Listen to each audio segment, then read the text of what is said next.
something, it will get out there, and you will, unless of course God takes your life beforehand, but you will have that shotgun or machete up to your neck, and they will grab your little girl or something, and do some crazy stuff, man. I mean, just look at what's going on. I mean, it's not a game. God, um, God first, God first. Well, you know, if you don't mean it, let's just hope God doesn't hold you to it, because you're kind of sort of making a vow. And why don't you go do some research on vows? Oh, a lot of people just say things that they don't mean. They're real loose with their language. Well, guess what? God spoke the universe into existence. Does that sound loose to you? It pretty much means that words are powerful. Sticks and stones and all that, all that junk. That's just a lie, man. Don't believe that. Words are powerful. Words can destroy lives. Words break hearts. Words, promise things that just never happen. Words destroy lives. Words, destroy relate. Like, you could do a whole lot of stuff with words, man. You know, like a real lot. Like, you could sit there and really like curse yourself or somebody else with just mere words. Words are very, very powerful. So people really need to watch what they say and watch what they do. It's not a game. And, but anyways, wow, I kind of just went off into a 20-minute, 21-minute video or whatever. I'm just real tired and real down, kind of real downtrodden right now. My voice is just really hoarse, and I'm kind of getting over this cold, but I just felt it was necessary to, just say that to people, because it just really bothers me every time. You know what? I just feel like blocking the person every time that stupid stuff happens. Sometimes people just get, way too confident. Don't be saying stuff like that, man, because not too many people, if God's own people in the Bible walked away from him, that should say something. I mean, if you're on Instagram talking about rah, rah, rah, this and that, if I have a gun to my face, who cares? Are you serious? Mm-hmm. Okay. Well, I hope you're right, because if you're not right, and hey, I mean, you're out here, going public with it. I mean, maybe God will, expect you to hold up your end of the bargain, and if you don't hold up your end of the bargain, I'm just saying, it's not a game. It's not a game. To me, it's not a game. To you, it might be, but to me, it's not. And I'm not going to sit there and put myself out there and say one way or another. But that's just me, man. That's just me. That's just me. You know what? Pray for the strength to be that type of person. Pray for the strength that God had when he went to the cross. God didn't even want to die. The one who saved your soul didn't even want to die. But he did it. And you're over here just, sure, oh, of course I will. Huh? God didn't even want to die for you, man. I mean, of course, he came down here and he did what he had to do, but who wants to get nailed to a cross? Who wants to die? No one wants to die. I mean, if God didn't even want to die, if God didn't even want to go through something like that, think before you say stuff, man. Really. I mean, do you honestly think that when do you think when they hit your neck with that machete, it's over with? Like, it's just one slice and like it's some Disney cartoon or something? No, man. Like, did you ever try to chop a tree down? That's what they do to your neck. You don't die instantly. You don't.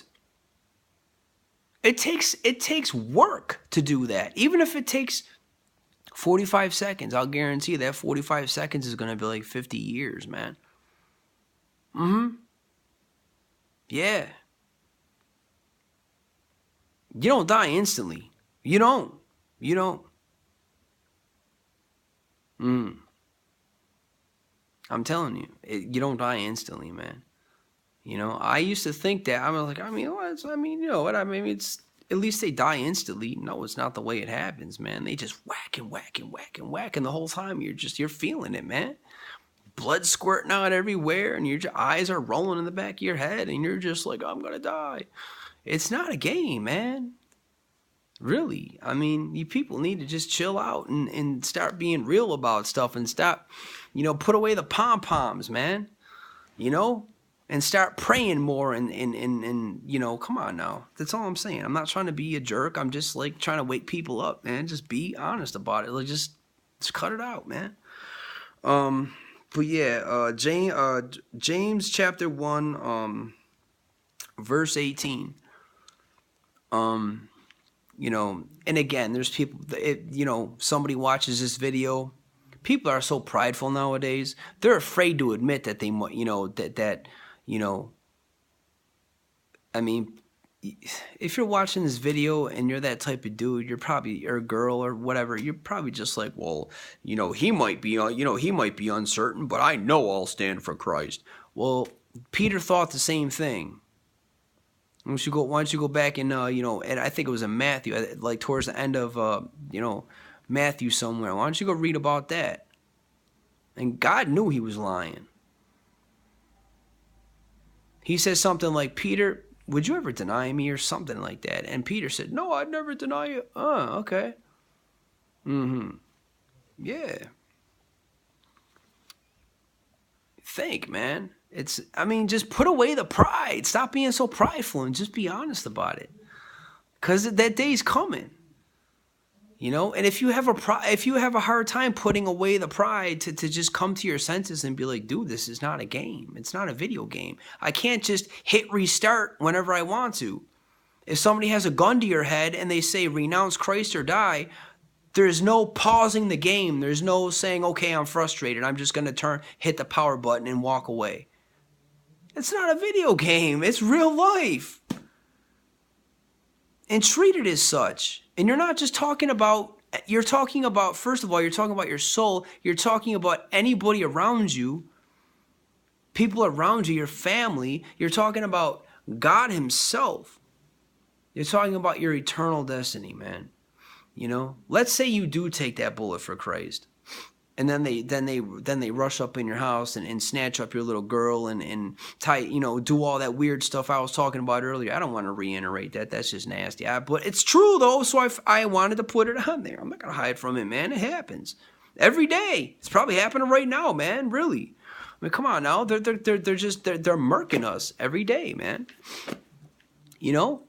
Like, how are you going to, are you prepared for that? Are you prepared to be, I'm not saying that's the approach that they would take, but you think, trust me, man, these cats aren't just out to put a bullet in your head and they're not going to make it easy on you. Half of these guys won't even chop your heads off anymore. They got more creative since that happened. I'm telling you, man, really, you might want to really pick and choose your words. Because let's say you do want to eat that bullet and you say, I'm not going to renounce Christ. Well, you got your little girl in the house or even your little boy. These dudes are nasty. They don't care. It's really not about anything other than the fact they're trying to torture you, man. They're not going to make it easy on you. I'm just saying. So think about that and put away the pride and stop being a tough guy and stop being a tough girl, because that's pride. Admit the fact that you don't know what you would do. Admit it. But anyways, I wanted to say, I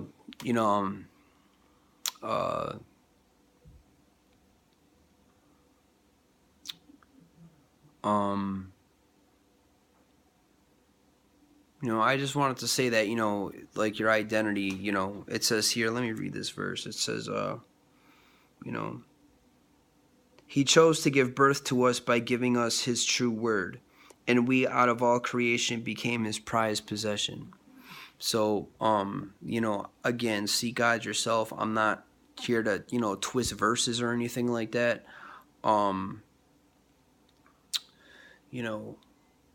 I just like, to me, that seems pretty self-explanatory. I mean, to me, I googled the the meaning of it and stuff like that, and it's like they kind of, just the verbiage of it was just really, I don't know. Um, it's kind of little difficult for me to really understand because they were just, I don't know. They were just like, it was like some kind of weird. They were just, I don't know, talking about stuff I didn't really understand. But they use the word first fruits, which means, what is a first fruit? It means a you know, you're first in line, sort of thing. Not so much favoritism, but let's face it, if you're a child of God, really, my daughter is my child. You know, she's my first fruit. I mean, really, I favor her because she's my child, but I love all children. I love all children, but I favor her because she's my child. And the same thing with God. I mean, I would assume, I'm not sitting here trying to speak for God. Like I said, seek him for yourself. But his children are his prized possession. Like, my daughter's obviously not my possession, and obviously, but you know, God owns you if you're his child. He owns you. He owns your body. He owns your soul. He owns you. He owns you. It's Christ that lives within you. Um, so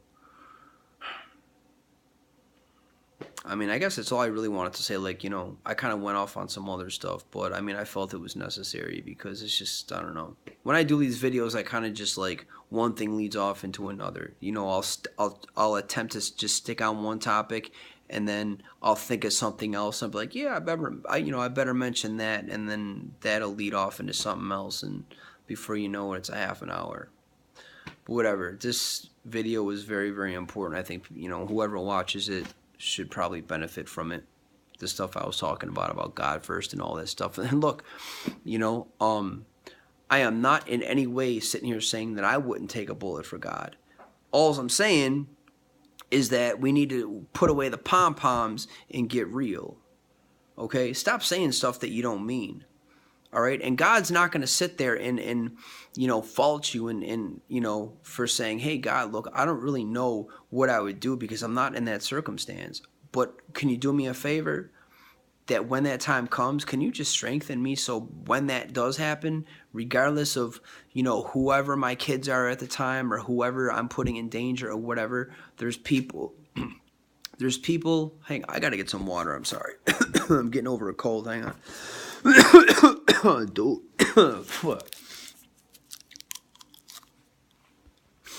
Sorry about that. Ugh. That's why I'm kind of sniffling and my voice is just really messed up because I'm just, but I mean, just pray to God for strength. Pray to God for strength. But, when you pray the prayer, I suggest you pray a realistic prayer. Like, kind of just assess the circumstance and understand that, let's just say that these people have a gun to your face and you're just like, no, forget, I'm not going to back down. Okay, well, understand that if you got people up in your house, like, if you're married, you got kids or whatever, even a dog, probably shoot your dog, man. Really, let's be honest. Let me get some water. Oh, man.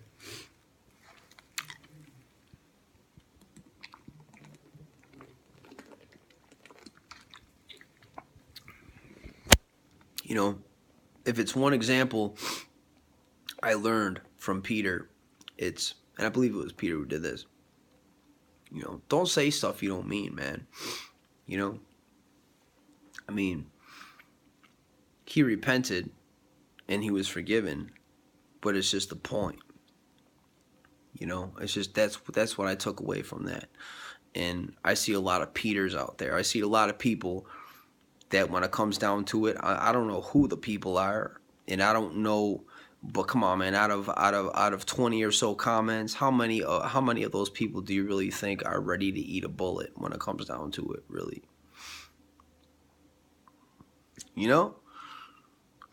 I mean, Peter thought he was down, but he wasn't. And that was God's, like, you know, really.